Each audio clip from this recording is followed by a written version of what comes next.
Thank you very much, Peter. Obviously, very delighted to be here today to talk about Coda Minerals and to introduce the company to you. Just the standard disclaimer, please read. This is available on the ASX platform.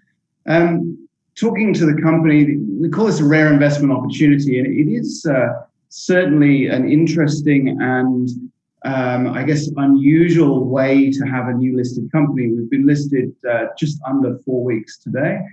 And we came out of a previous entity. So one of the great things about Coda is that we have spent just over now $6 million to date to drill and assess various metallurgical and geotechnical properties and to de-risk the project.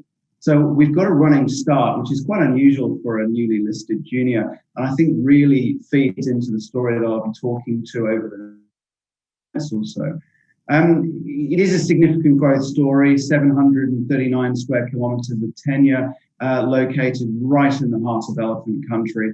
Some of the best neighbours in the business close to us, very close, 15 kilometres from the BHP's Oak Dam West discovery. We're located just to the west of Carrapateena, which is the Oz Minerals' major IOCG deposit, which is now being mined, and Olympic Dam, which really needs no introduction. But for ourselves, we've focused on two distinct forms of mineralization. The first, which is reasonably unusual in Australia, is a Zambian-style shale-hosted copper. This is generally found in copper cobalt, and we have existing resources, about 159,000 tonnes of copper, 9.4 thousand tonnes of cobalt in shallow indicated, so JORC compliant indicated deposits or resources, but we have brought up to that JORC 2012 compliance ourselves prior to listing in a former entity. As I said, it is a world-class mining province, Australia's most productive copper area, fantastic infrastructure in the area, fantastic neighbours, and generally a very good place to be operating, relatively simple place to be operating in terms of getting in and out and access to drilling, access to excellent people who really know the area, and frankly, certainly the best group of mining department that I've ever worked with in my career. The people in South Australia are superb. Copper and cobalt, the primary focus, ethical and sustainable supply of copper and minerals for low carbon economy, and I'll talk to that shortly. To start with the corporate structure, it's relatively tight. The top 20 has 56%. Board has just under 20%, with the chairman, Keith Jones, being the second largest shareholder. And steel gone from 36% now down to just under 14%. Long-term supportive shareholder, we know them well, and the rest of the sort of top 20 being reasonably well-known and also many on the board as well. Market capitalisation of around about $30 million, with just 85 million shares on issue, of which about 20 million are currently escrowed as well. So cash position is very strong. We raised 8.5 in the raising last month. And we currently have $12.9 million in the bank, which is a pretty healthy balance for a small cap listed exploration company. Talking to the board, I think the main point with the board is that there are people on this board who have done this before. They've taken small copper explorers into, in the case of P.T. Medeka, Colin Moorhead, our most senior geoscientist, that's now a multi-billion US dollar company. Robin Marshall, his most recent work has been as chairman of the Goldfields Gold Road Greer Steering Committee, bringing again close to $1 billion project into production. Paul Hallam, been through with Sandfire, long-term board member with ourselves, long-term board member with Sandfire. And Keith Jones, former chairman of Deloitte, very, very strong corporate actor, very governance focused, make sure there's a lot of focus on the company. I'll talk very briefly to copper. Again, this presentation is available on the ASX platform on our website. Generally, my view when looking at commodity prices, you want to be working in areas that have good, strong, long-term fundamentals. And by that, we can get sort of excited by short-term price spikes, but when you have a very highly elastic supply curve, so when supply can be brought on relatively quickly, relatively easily, that is something where, you know, the price is always going to end up reverting back to a long-term mean. And by that, you know, things like iron ore and lithium certainly fall into that category, although there are always challenges around both. Copper is a very different commodity. We know that there is significant increased demand coming. Again, you know, but we don't really know where the supply is coming from on a macro level. And therefore, you know, there's been a scarcity of exploration over the past decade, a lot of large projects coming offline, and we are moving into an area of supply and demand imbalance as we come through over sort of 2021 to 2024. So we believe we're operating in the right location, Australia's most productive copper belt, but also in the right commodities. Copper and cobalt have, we believe, very strong future going forwards, especially as we transition into that low carbon economy. Now, copper connects is a very important part of this. I see a lot of stuff that may be overblown about electric vehicles. You know, the percentage of copper in electric vehicles still relatively small in global copper production terms, around about 0.8% at the moment. That is forecast to rise significantly up towards that 7 to 10% of global copper consumption mark. Now, in an area of highly elastic supply, that would not necessarily be a problem. But given the supply deficit that is forecast and the relative difficulty of bringing online increased supply, we see that as certainly a good place to be working in terms of copper. You have good, strong support for the price going into the future. Construction is a massive part of copper demand. And again, I think that's sometimes forgotten. Copper has that solid, constant, long-term construction demand. China is currently stimulating like crazy. The stimulus going into that country following its relatively rapid recovery from COVID-19 economic symptoms compared to other countries, and especially the US and large parts of Europe. And you know, you can see that by the very strong fundamentals for all construction materials. And copper generally is a bit of a lag as well. So again, we see this as a very good structural focus for copper. Moving on to Coda itself and our strategy, we have effectively a three-pronged strategy. Existing resources, we've already worked to bring approximately 280,000 tonnes of contained copper equivalent around the historic Mount Gunson Mining Centre into JORC 2012 indicated compliance. This is a pretty solid base to work from. I think some companies would maybe try and develop that in and of itself.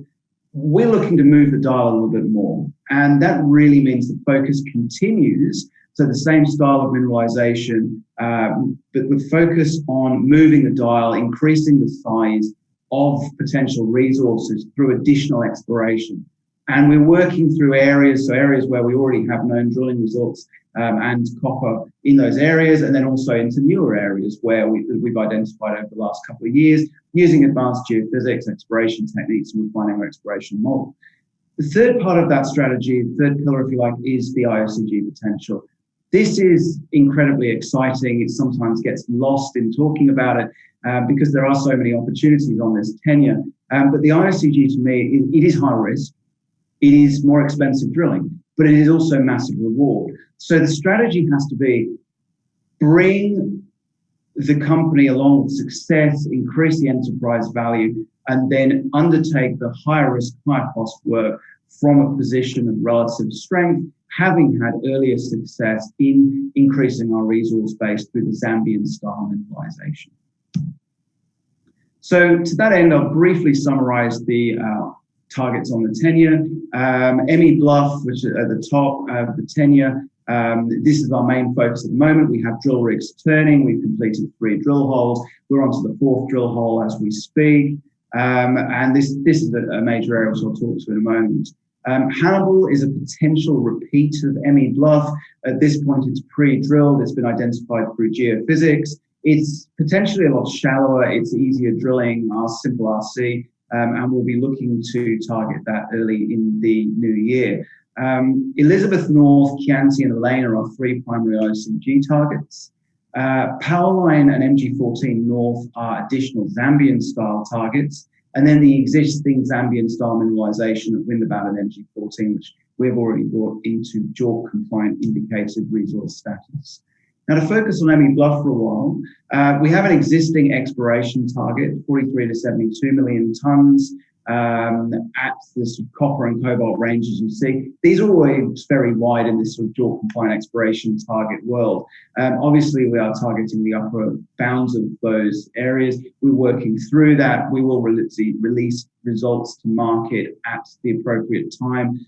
As I said, we are currently working through our drill holes. The first program, approximately 8 to 9 holes, moving through more into sort of, once we've done that initial work, into a more significant resource, potentially a resource drill out, potentially also more exploration. So Emmie Bluff is an underground deposit at the upper end of the exploration target. This is a significant amount of mineralization and compares very favorably with our peers that have significantly higher enterprise values. This is what we're targeting, moving the company up on that scale and moving the dial as we explore. So we have the existing target, that's our primary focus area, and that is in and of itself a very worthwhile target. There is significant exploration potential around Emmie Bluff. And this is a very simplified sort of diagram that is based on geophysics. So the red area you can see here, the area identified by MT surveys, which is former geophysics, really shows the potential for this corridor increasing over about an 8 to 10 kilometre horizon from the top of the tenements, where you can see that sort of grey into the red, right down through that corridor with very, very few drill holes. It's very much unconstrained by drilling. Additional exploration areas, so we've got the core expansion area going down to the southeast, additional expansion areas as we go to the north and southwest of the existing exploration target. So the potential here is enormous for expansion. We're working through that. Obviously, again, the main focus area is bringing this up with also expansion drilling occurring as we go through over the next few months. Moving on to the IOCG potential, this to us is very exciting. It's a question of making sure we do this at the right time with the right amount of risk assessment. IOCG drilling is expensive. I've seen some of our peers, I think, undertake risky holes without results. So it's just making sure it's de-risked properly and works through. We've already done a significant amount of surveys over this area. There is some historical drilling as well that's helping us understand what is going on in the basement where we look at target for these IOCGs. So in Emmie Bluff Deeps, we've already found historical evidence through historical drilling of that brecciation that you expect to see, the sort of hematite breccia complex that you expect to see when looking for IOCGs.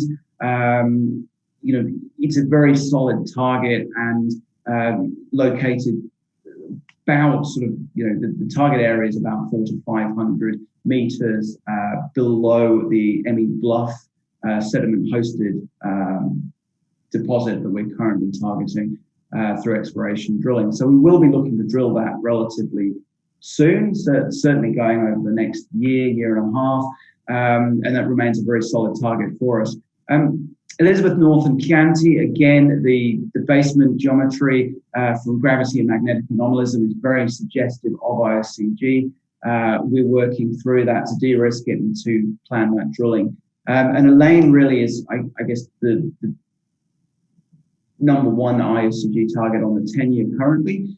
There's a very strong coincident anomalism between magnetic and gravity. There are a couple of historical drill holes. We think that they've been targeted correctly. And then based on reinterpretation of the geophysics, we'll be looking to go and target additional areas approximately 2 to 3 kilometers from historical drill holes based on that coincident anomalism, which again is work that we've done over the past year or so prior to coming into the listed entity.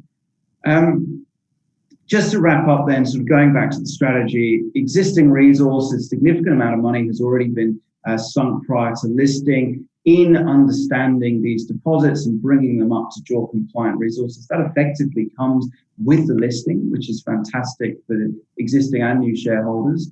The potential for rapid value add from bringing up a significant existing target, potentially significant existing target with exploration areas all around it that are very much unconstrained by drilling and backed by geophysics.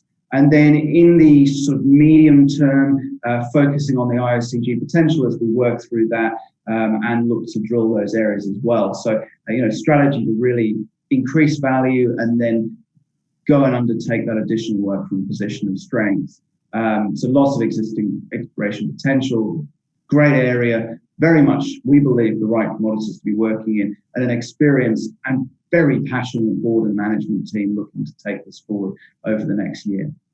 So with that, I'll pause for questions and thank you very much for your time.